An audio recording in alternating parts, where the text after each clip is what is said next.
क्या हुआ जब प्रयागराज महाकुंभ के दौरान एक साधु को गंगा स्नान करने से रोका गया। उसके बाद प्रयागराज के उस गंगा घाट पर जो चमत्कार हुआ, उसे देखकर आपके पैरों तले जमीन खिसक जाएगी। साल 2025 के जनवरी माह में प्रयागराज में सदी का सबसे बड़ा महाकुंभ लगने वाला है। यह महाकुंभ हर 12 साल में एक बार लगता है, यानी इस महाकुंभ का बहुत अधिक महत्व रहने वाला है, क्योंकि इस दौरान यहां आकर भगवान के दर्शन करने का और साथ ही साथ गंगा नदी में स्नान करने का बहुत महत्व रहता है। इसी वजह से देश और दुनिया से कई लोग प्रयागराज के इस महाकुंभ में पहुंचने वाले हैं। लेकिन सबसे ज्यादा आकर्षण का केंद्र होते हैं वह नागा साधु, जो इस महाकुंभ में शाही स्नान के लिए आते हैं। उनके लिए अलग समय निर्धारित किया जाता है और यहां पर उन्हें स्नान करने से कोई नहीं रोक सकता।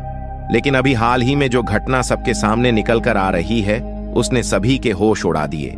जहां पर एक साधु महाराज को गंगा नदी में स्नान करने से रोका गया। इस घटना के पीछे की सच्चाई तो आप वीडियो देखकर ही जान पाओगे, लेकिन उससे पहले क्या आप प्रयागराज के इस महाकुंभ में शामिल होने वाले हो? नीचे हमें कमेंट बॉक्स में जरूर बताइएगा। धार्मिक मान्यताएं हैं कि महाकुंभ में स्नान करने से जातक को मोक्ष की प्राप्ति होती है और जीवन भर के पाप मिट जाते हैं। कोई भी महाकुंभ साधुओं के बिना अधूरा है, क्योंकि यह साधु संतों के आगमन और स्नान से ही संपूर्ण माना जाता है।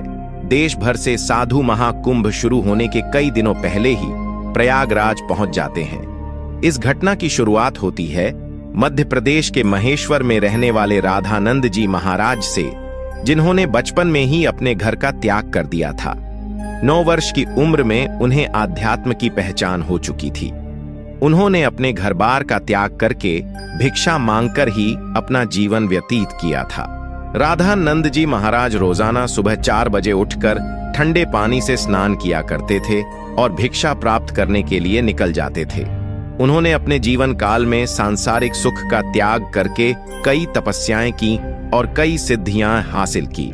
वे महेश्वर के घाट पर ही निवास करते थे। एक समय की बात है जब महेश्वर की नर्मदा नदी में स्नान करते हुए एक बच्चे को सांप ने डस लिया। जब उसके घर वालों ने देखा कि वह एक जहरीला सांप है तो उनके होश उड़ गए।